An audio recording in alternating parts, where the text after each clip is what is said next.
shape across their chest, and it also helps break up the penguin's outline. So to a predator could get confused, not recognise it's a penguin, so it gives these guys a fighting chance to get away. On the front of a penguin, you also see they have black spots on their tummies, and this is called a spot pattern. It's how we identify each individual penguin, so not two penguins will have the same spot pattern. Much like you and I have our own fingerprints, it works exactly the same way. We're trying to get these penguins standing nicely in the line, so I figure out who is who. It's hard to say the least. Match about 2 or 3 penguins before one of them gets distracted and one of them off somewhere. So here at Paultons, we do choose to still and we use coloured wing tags. So you'll see that all of our penguins will have a silver tag on their right or left wing, and then on the other side they will have a coloured tag.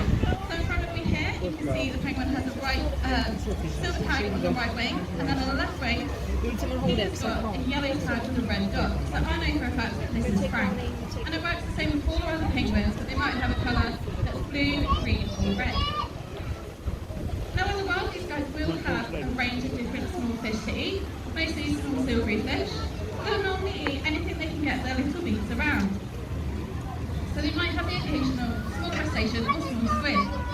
Here at Paultons, we do feed them on a diet of sprouts, which is one of their favourites as well. And when you see a penguin eat their fish, you'll see whatever direction they pick the fish up, they'll turn it around to their beaks using the spines on their tongue so they can swallow the fish head first. Now this isn't a coincidence, they'll do this on purpose so that when they swallow the fish, it goes nice and smoothly down the throat and the scales don't get caught in the brain of the fish.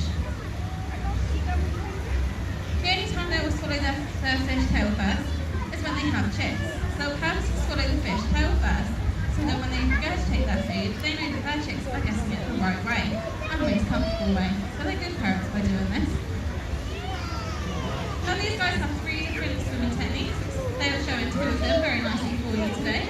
So the first one is surface swimming, which Frank is doing, well, was just doing before I threw that fish. But it's when they float across the water, and it's one of the most energy efficient way of swimming. So in the wild, they'll do this to get from place to place if it's long distance. The second type of swimming is underwater swimming, which is also known as underwater flying.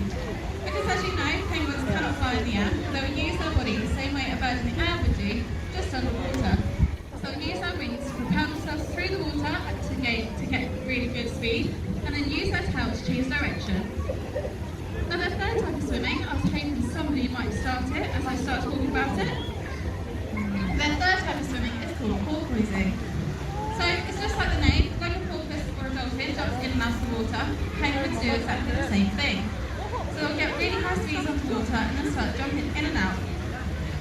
In the wild, they do this to get away from predators because as they're jumping in and out of the water, it does disturb the water. But here in the penguin pool, they do like to do it for a bit of fun. They do chase each other, so they do this when they're having fun or if they want to show off in front of crowds like you. So if they do start doing it, I will point it out, but it's quite easy to see because it's quite a fun swim that they do. Now unfortunately in the wild, as the tape says, these guys are now endangered, and that's due to a number of different reasons. One of them being environmental factors, which we do not have any control of. But the second one is human disturbances.